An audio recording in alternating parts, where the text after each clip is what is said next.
পবিত্র কোরআন এবং হাদিস থেকে মহামূল্যবান তাকরীর পেশ করবেন সুফিয়ান সাউরি, হাফেজ মাওলানা মোহাম্মদ সুফিয়ান সাউরি হুজুরকে তার মহামূল্যবান তাকরীর পেশ করার জন্য বিশেষভাবে অনুরোধ করছি।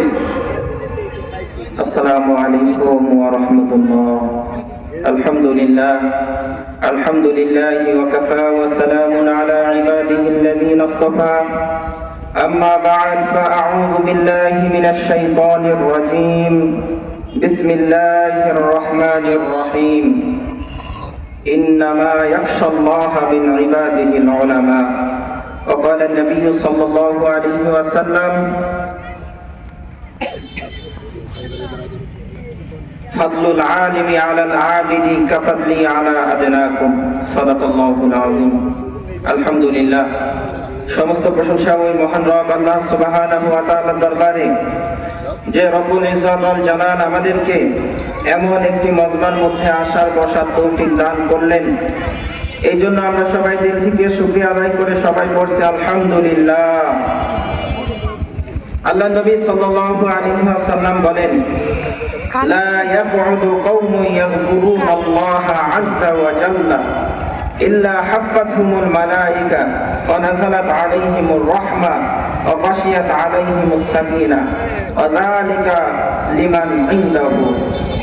আল্লাহ নবী সাল্লাল্লাহু আলাইহি ওয়াসাল্লাম বলেন, কোন জায়গায় যদি কোন কওম কোন জাতি মিলে যদি তারা জিকিরের আয়োজন করে, তাহলে ওই জায়গাটা আল্লাহ পাক রব্বুল আলামিন ফেরেশতা দ্বারা বেষ্টন করে ফেলে।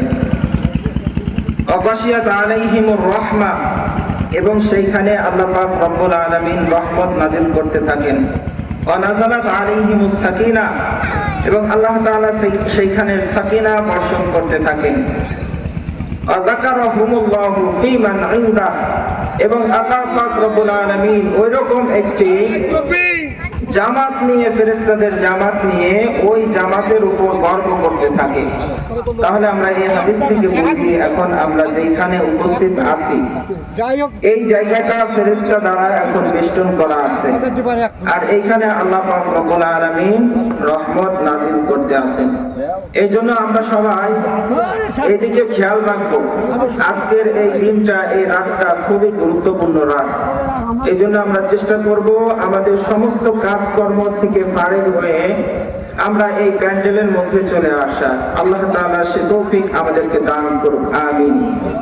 তো আজকে আমার আলোচনার বিষয় হচ্ছে উলামা, আলেমদের সম্মান। এই বিষয়ে আমি সময়ের সংক্ষিপ্ত পরিসরে কিঞ্চিত আলোকপাত করার চেষ্টা করব। আল্লাহ তাআলা সে তৌফিক আমাকে দান করুক, আমিন।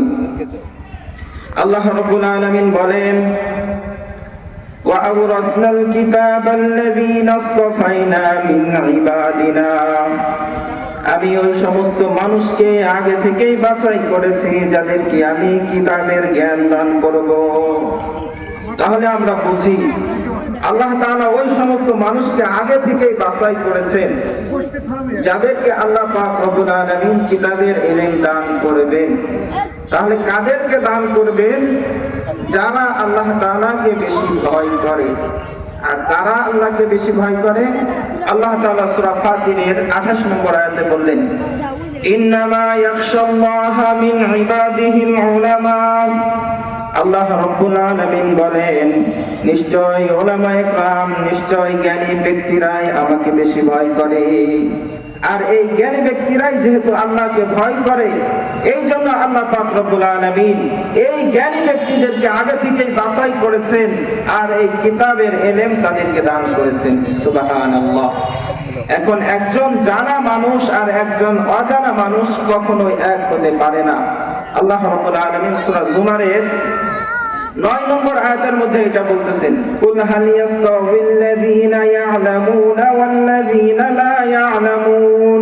দুনিয়ার মানুষ শুনে রাখো, কুল হাল ইয়াস্তাউযিল্লাযীনা ইয়া'লামুনা, তোমাদের মধ্য থেকে যারা জানে আর যারা জানে না তারা কখনোই এক নয়। যারা জানে তাদের সম্মান মর্যাদা আল্লাহ তাআলার কাছে অনেক বেশি, এ কথা সূরা মুজাদালাতের 11 নম্বর আয়াতে আল্লাহ রাব্বুল আলামিন বললেন, ইয়ারফাউল্লাহুল লাযীনা আমানু মিনকুম ওয়াল্লাযীনা উতুল ইলমা দারাজাত। আমি তাদের সম্মান দিয়েছি যাদেরকে আমি ইলম দান করেছি। তাহলে এখান থেকে এই আয়াত থেকে আমরা বুঝতে পারি একজন আলেম, একজন জ্ঞানী ব্যক্তির সম্মান আল্লাহ তাআলা কত করেছেন। আল্লাহ নবী হাদিসের মধ্যে এই কথা বলেন, ফাদলুল আলিমি আলাল আবিদি কাফাদলিল কমারি লাইলাতুল বাদরি আলা সাইয়্যিদ। দুনিয়ার মানুষ শুনে রাখো, তামাম পৃথিবীর আকাশে যে তারকা দেখতে পাও, এই তারকার মধ্য থেকে একটা চন্দ্রের মর্যাদা যেই রকম আমি আল্লাহর কাছে একজন আলেমের মর্যাদা ওই রকম। তাহলে এই হাদিস থেকে আমরা বুঝি আল্লাহ তাআলার কাছে একটা আলেমের মর্যাদা ওই রকম। তামাম পৃথিবীর আকাশে যে তারকা আমরা দেখতে পাই, এই তারকার মধ্য থেকে একটা চন্দ্রের মর্যাদা যেই রকম, একটা আলেমের মর্যাদা আল্লাহ তাআলার কাছে ওই রকম। আল্লাহ নবী সাল্লাল্লাহু আলাইহি ওয়াসাল্লাম আর হাদিসের মধ্যে বলেন, ইন্নাল উলামা ওয়ারাসাতুল আম্বিয়া, নিশ্চয় নবীগণের ওয়ারিস হলেন উলামায়ে কিরাম, হলেন নবীগণের ওয়ারিস। ওয়া ইন্নাল আম্বিয়া লাম ইওয়ারিসু দিনারা ওয়ালা দিরহামা, তারা কোনো টাকা পয়সা দিরহামের ওয়ারিস নয়, তারা হলেন একমাত্র আমি নবী সাল্লাল্লাহু আলাইহি ওয়াসাল্লাম যে ইলম রেখে যাচ্ছে, তারা হচ্ছে এই ইলমের ওয়ারিস। তাহলে দেখা যায় একজনের যদি এই ইলম থাকে, এই দ্বীনের এই কোরআনের জ্ঞান থাকে, তার মর্যাদা আল্লাহ তাআলা আল্লাহ নবী এতটা দিয়েছেন, বলতেছেন যে তারা হলো আমার ওয়ারিস। আল্লাহ নবী সাল্লাল্লাহু আলাইহি ওয়াসাল্লাম আরো বলেন, দুনিয়ার মানুষ শুনে রাখো, যখন একটা মানুষ দ্বীনি ইলম শিখবে, তখন ওই ব্যক্তিদের পায়ের নিচে ফেরেশতারা ওই দ্বীনি ইলম, ওই তলবুল ইলমের পায়ের নিচে নূরের পর বিছিয়ে দেয়। যখন ওই মানুষগুলো ওই রাস্তা দিয়ে চলতে থাকে, তখন আল্লাহ পাক রব্বুল আলামিন ওই ফেরেশতাদের দিয়ে ওই নূরের পরগুলো ওই তলবুল ইলমদের পায়ের নিচে বিছিয়ে দেয়। তাহলে একজন তালেবুল ইলম, তার মর্যাদা আল্লাহ রাব্বুল আলামিন এতটা করেছেন যে ফেরেশতারা পর্যন্ত তার পায়ের নিচে নূরের পরগুলো বিছিয়ে দিতে থাকে। এই জন্য একজন উলামা, একজন আলেমের মর্যাদা এতটাই করেছেন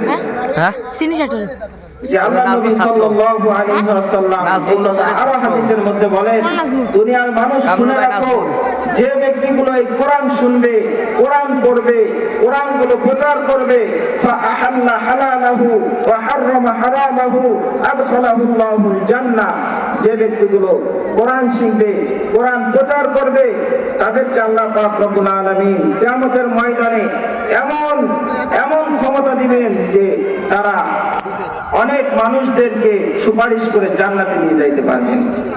আল্লাহ নবী হাদিসের মধ্যে বলতেছেন, ইয়াশফাউ ইয়াউমাল কিয়ামাতি সালাসাতুন আল আম্বিয়া সুম্মা আল উলামা সুম্মা আশ-শুহাদা, তিন শ্রেণীর মানুষ কিয়ামতের ময়দানে শাফায়াত করার সুযোগ পাবে।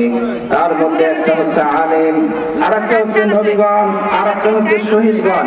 এই তিন শ্রেণীর মানুষ কিয়ামতের ময়দানে সুপারিশ করার যোগ্যতা আল্লাহ তাআলা তাদেরকে দিবেন। এই জন্য আমরা সবাই চেষ্টা করব, আমরা যেন অন্তত পক্ষে আলেম, না হলে আলেমের ছাত্র, না হলে আলেমদেরকে মহব্বত, এটাও যদি আমরা না পারি, অন্তত আলেমদের কথা শুনে যেন আমাদের জীবন চালাতে পারি। আল্লাহ তাআলা সে তৌফিক আমাদেরকে দান করুন। আসসালামু আলাইকুম ওয়া রাহমাতুল্লাহ।